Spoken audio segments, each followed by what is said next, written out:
In Creo Parametric, you can flatten a harness to represent the nail board that will be used to manufacture it. Here I have a cable harness that I routed in a previous video. Let's create the manufacturing model for this one. The first step that we're going to do is click on the new icon, and then in the dialog box we're going to change the radio button to manufacturing and then the subtype to harness. Now we'll enter in our name. I like to call this the name of the assembly dash MFG dash harness. And this is good. Let's now click the OK button. Oh yeah, by the way, note that there's no default template. Your model units are going to be pretty much millimeters. Now it's asking us to specify a reference harness name. To find the one that I want, it helps me if I change the subtype to harness. There is my file. It asks me for the simplified rep. I always use the master rep. Now we're being prompted to create a new subassembly. The reason that we have a subassembly is because this manufacturing model is going to have components in it as well, like for the connectors, and I'll show you how to assemble the connectors. And let's now go to, call it electronics, LRU dash, I'm going to call this the manufacturing assembly. All right, let's click the OK button. I'm using the default template. Now you're going to get a sub window that'll show the model that you're routing. I'm going to go in here to try to figure out where I want to start routing. I know that at one end we have 12 wires coming out, and another end we have 4 coming out. I want to start on the end with the most cables. So I know I want to start over here.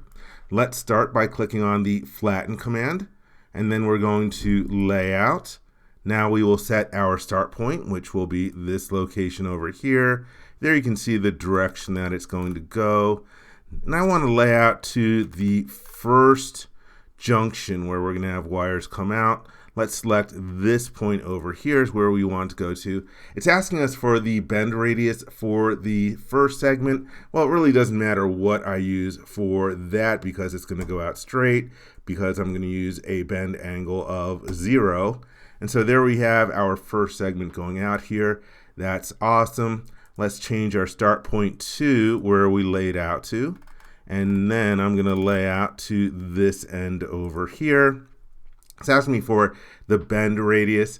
I believe that this is in millimeters. Let's say I want to use something equivalent to an inch.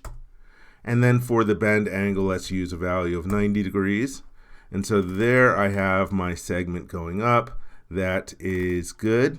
And I should be able to just go to manual fan.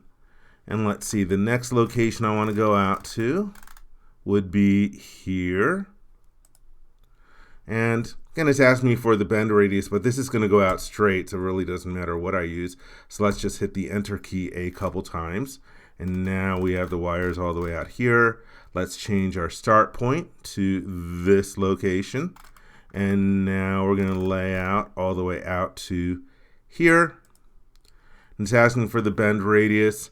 This time I'll use, again, 25.4, assuming I'm using inch dowels. And then for the bend angle, let's use 90 once more. Using the same start point that I was just using, I can just lay out to the end over here. Click that. And again, bend radius, I'm going to use 25.4. I don't like those really big numbers in there, even though I'm using 0 degrees. And so there we have, everything should be laid out. To confirm that, you can go to the information icon and go to flat status, and everything should be in gray in the accessory window for all your different wires if everything has been laid out. And lo and behold, everything is indeed gray. So that's awesome. I have laid out all the different wires in here. Now let's get our connectors in the model. To do that, from the flatten menu, you're going to choose components. You can choose assemble or assemble all. Let me choose one in here, manually. I'll choose assemble and then select this location over here. And there you have a preview of the connector that's going to go on there. Here we have the option to align to segment. This is why I really like circular connectors, because you don't care what angle it's rotated to, how you want to orient it or anything like that. So here we have orient angle. That's if you want to change the way that it is located in here, but I'm perfectly happy with it showing up however, so I will choose done out of here. And there we have our D38999 located in here. Now I need to get the C-size connectors in there, and for the other ones I can just choose assemble all and it places it in there. So now I've got the connectors. Let's hit done, quit out of here. Another thing that I like to do in here, oops, accidentally hit the maximize button.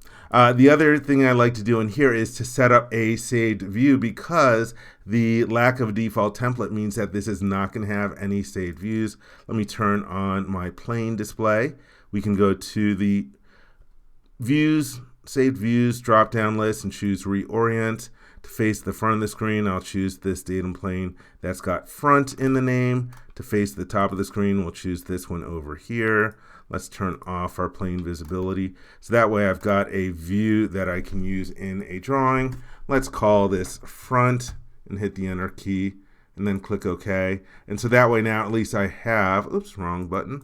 I have at least one saved view that I can use in a drawing rather than reorienting in the drawing itself. Let's take a look in the model tree. If I expand this manufacturing assembly over here, you can see all the different laid out segments, and there are the components that were assembled. So again, this is why you have an assembly inside of the manufacturing model. One last thing, hey, if I take a look at these connectors, I just have the connectors. I don't have the back shells in the flat that they are assembled to. How do I get the back shells? I'll show you that in the next video. I hope you enjoyed this video. For more information, please visit www.creowindshield.com. If you learned something from this video, please give it a thumbs up. And if you like this video, please click the subscribe button and ring the bell to be informed when new videos are uploaded. Thank you very much.